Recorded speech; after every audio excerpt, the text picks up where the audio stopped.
மனிதநேய ஜனநாயக கட்சியின் வக்ஃப் திருத்த சட்டத்தை எதிர்த்து இந்த ஒரு ஆர்ப்பாட்டத்தை இந்த நேரத்தில் ஏற்பாடு செய்துள்ள அனைத்து சகோதர சகோதரிகளுக்கும் எனது நெஞ்சார்ந்த வாழ்த்துக்களை தெரிவித்துக் கொள்கிறேன்.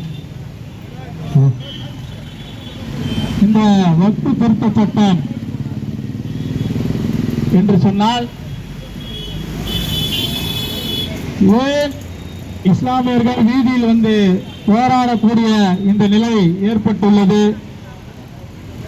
பாரதிய ஜனதா கட்சி உட்கார்ந்து யோசிச்சு ஒரு 16 பேர் கொண்ட குழுவை வச்சு எப்படின்னா இந்த இஸ்லாமிய சமூகம் நம்மளுக்கு எப்படியும் ஓட்டு போடாது, எந்த கால சூழ்நிலையிலும் இஸ்லாமியர்கள் ஒருபோதும் பாரதிய ஜனதா கட்சியை ஏற்க மாட்டாங்க, இவங்களை எப்படி நம்ம வழிக்கு கொண்டு வருவது, இவங்களை அடக்குமுறை ஒடுக்குமுறைகளுக்கு எப்படி ஆளாக்குவது என்றெல்லாம் யோசித்து ஒவ்வொரு இஸ்லாமியர்களின் சரிய சட்டத்தில் கை வைத்தார்கள்.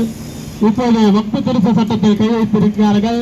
சிஏ, என்ஆர்சி, எம்பிஆர் போன்ற கருப்பு சட்டத்தை போட்டு இந்த இஸ்லாமியர்களை ஒடுக்கினால் மட்டுமே இந்த இந்திய திருநாட்டில் நாம் ஒரு அதிபர் ஆட்சியை கொண்டு வரலாம் என்று ஒரு கங்கணத்தை கட்டி இந்த இது போன்ற கருப்பு சட்டங்களை கொண்டு வந்து கொண்டிருக்கிறார்கள். பத்தி சொன்னாங்க. தஞ்சாவூர்ல பாபநாசம் என்ற ஒரு கோயில்ல அந்த கோயில் நிர்வாகத்தில் ஒரு இஸ்லாமியர் இருக்கிறார் என்று அன்பு சகோதரர் சொன்னார். அவர் பேர் நர்கீஸ் பானு, சாரி நர்கீஸ் கான். ஏன் நர்கீஸ் கான் அவருக்கு பேர் என்றதை அவர் சொன்னாரு. அவர் மருத்துவம் பார்த்த மருத்துவர் அல்ல, செவிலியரின் பேர் வந்து அவங்க அம்மாவுக்கு வந்து ரொம்ப உடல்நிலை சரி, ரொம்ப சீரியஸா இருந்தாங்க. அந்த குழந்தை பிறக்கிறது மிகவும் சிரமமா இருந்தது. அந்த குழந்தை பிறப்பதற்கு சிரமமாக இருந்த சூழ்நிலையில அந்த செவிலியர் வந்து அந்த சிறப்பான அந்த மருத்துவருடன் இணைந்து செயல்பட்டதன் காரணமாக அவங்க அம்மா அந்த குழந்தைக்கு என்ன பேர் வச்சாங்க? நர்கீஸ் கான் பேர் வச்சாங்க. நர்கீஸ் கான்ற பேரை கேட்டானே எச்ராஜாக்கு அடிப்பது அப்படியே வந்து உள்ள வந்து நெருப்பு கொட்டின மாதிரி அந்த மாதிரி ஒரு ஆட்டம். அங்க போயிட்டு வன்மையாக கண்டிக்கின்றோம் இந்த மாதிரி கோஷங்கள் எல்லாம் எழுப்பி இதெல்லாம் பண்றாரு. கடைசியில் அந்த நர்கீஸ் கான்றவரை வந்து ஐயா நான் வந்து என் பேர் தான் நர்கீஸ் கானு, நான் வந்து ஒரு இந்து தான், நீங்க நினைக்கிற மாதிரி நான் முஸ்லீம் இல்ல அப்படின்னு அவர் சொன்ன பிறகுதான் அந்த போராட்டத்தை வந்து கைவிட்டு வச்சுராஜா போறாரு. இந்த தருணத்துல நான் என்ன சொல்றேன்னா, வக்ஃப் திருத்த சட்டத்துல 2 இந்துக்கள் அவாக்கள் அதுல இருப்பாங்க அந்த குழுல அப்படின்னு அறிவிக்கிறீங்களே மோடி அவர்களே, what bro, it's very wrong bro. எங்களோட சொத்து வக்ஃப் சொத்துன்னா முதல்ல வந்து என்னன்னு தெரிஞ்சுக்கணும். என்னுடைய என் பேர்ல இருக்கிற சொத்தை மட்டும்தான் நான் வக்ஃப் பண்ண முடியும், சரிங்களா? இவங்க எப்படி கொண்டு வராங்கன்னா 800 ஆண்டு காலமாக நம்மளுடைய முன்னோர்கள் இந்த இந்திய திருநாட்டை ஆண்டார்கள். 800 ஆண்டு காலங்கள் ஆண்டார்கள். அரசு சொத்தை எடுத்து வக்ஃப் சொத்தாக கொடுத்திருக்கிறார்கள் என்றுதான் இவங்க கொண்டு வந்து சுட்டி காட்டின்னு வராங்க.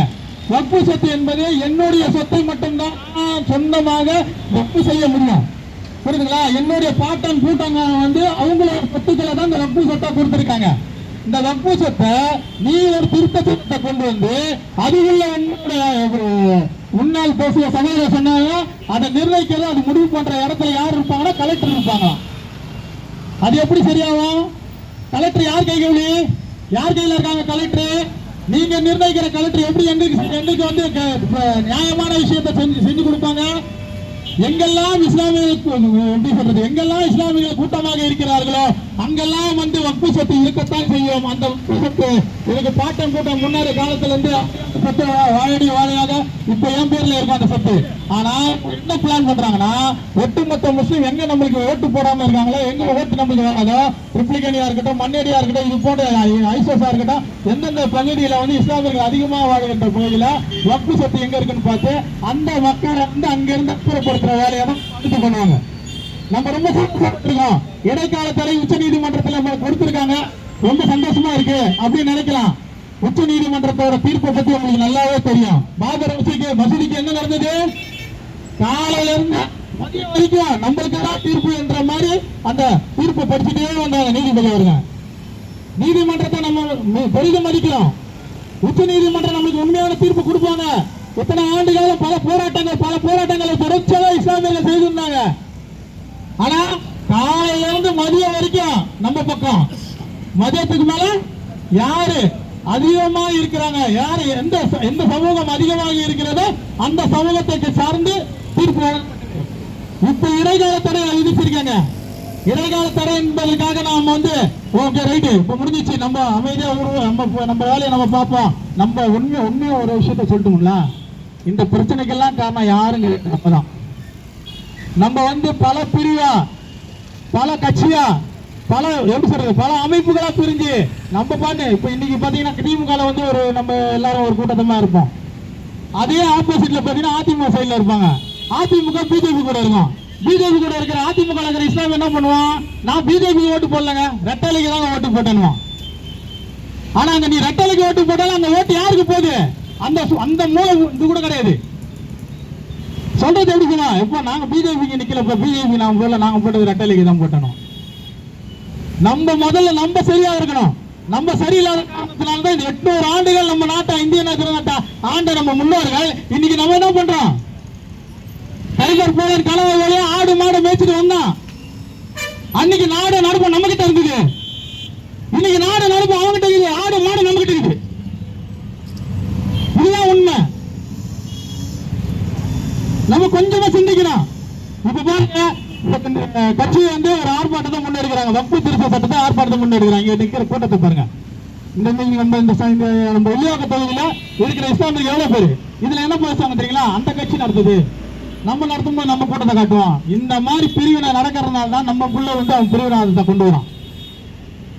இதுல அடையாளமே தேவை கிடையாது. நாம் எல்லாம் சகோதரிகள் எல்லாரும் ஒன்று சேரணும். சகோதரர் சொன்னாரு, எஸ்யூபி கட்சியோட மாவட்ட செயலாளர் அருமை சகோதரர் சொன்னாரு, இன்னைக்கு இஸ்லாமியர் மேல கை வச்சிருக்கான். அவனோட டார்கெட் 3 பேரு, இஸ்லாமிய, கிறிஸ்துவன், தலித் எல்லாம் நினைச்சிட்டு இருக்காங்க. பிஜேபியில போனா நம்ம பெரிய வீர சூர, நம்ம அப்படி பண்ணிடலாம் இப்படி பண்ணிடலாம் நினைச்சிட்டு இருக்காங்க. கடைசியா வருவான். உன்னுடைய பதவி, உன்னுடைய எல்லாம் தூக்கி போட்டு அவனே காவல்துறையில பிடிச்சு கொடுப்பான். ஒட்டுமொத்த ரவுடி பசங்களும் இன்னைக்கு பிஜேபி வச்சு தான் போயிட்டு இருக்காங்க. அவங்களாம் நினைச்சிருக்காங்க நம்ம பாதுகாப்பா இருப்போன்னு. கடைசியா அவங்களை முடிப்பான். ரெண்டாவது, இஸ்லாமியர்களை மேல இன்னைக்கு கை வச்சு அரபு நாடு வேடிக்கை பார்த்துட்டு இருக்கு. ஈராக்ல சதாம் ஹுசைனை போடுவாங்க, சதாம் ஹுசைன் தூக்கில் இடும்போது கூட வேடிக்கை தான் பார்த்துட்டு அரபு நாடு. இஸ்லாமியர்கள் ஒன்று சேர மாட்டாங்க. ஆனா கிறிஸ்துவ மேல நீ கை வச்சு பார். அன்னைக்கு தெரியும் மோடி அரசு ஆட்டம் காணல, என் பேரை நான் மாத்திக்கிறேன். கிறிஸ்துவ மேல நீ கை, எப்படி மணிப்பூர்ல இந்த பிரச்சனை தொடங்கிச்சோ, அமெரிக்கா உள்ள கொண்டானா, பொருளாதார தலைவரை கொண்டு வருவோம்னு சொன்னானா, எப்படி ஒரு மாநிலத்துக்குள்ள நடக்கும் போது வந்துட்டான் உள்ள. ஒட்டுமொத்த நாடு ஒண்ணு சேரும் கிறிஸ்துவ மேல கை வச்சான். அடுத்து கிறிஸ்துவர்கிட்ட தான் போவாங்க. இஸ்லாமியர்களை முழுமுகமா முடிச்சுட்டு அடுத்து கிறிஸ்துவர்கிட்ட போகும்போது இந்த நாடு மீண்டும் ஆட்சி மாறும், காட்சி மாறும், அணையிற விளக்கு பிரகாசமா எரியும், எரியிற விளக்கு அணையும், ஆட்சி காட்சி மாறும், நாங்களும் ஆட்சியில் அமையும் என்று சொல்லி இந்த வாய்ப்புகள் நன்றி கூறி விடைபெறுகிறேன். நன்றி, வணக்கம்.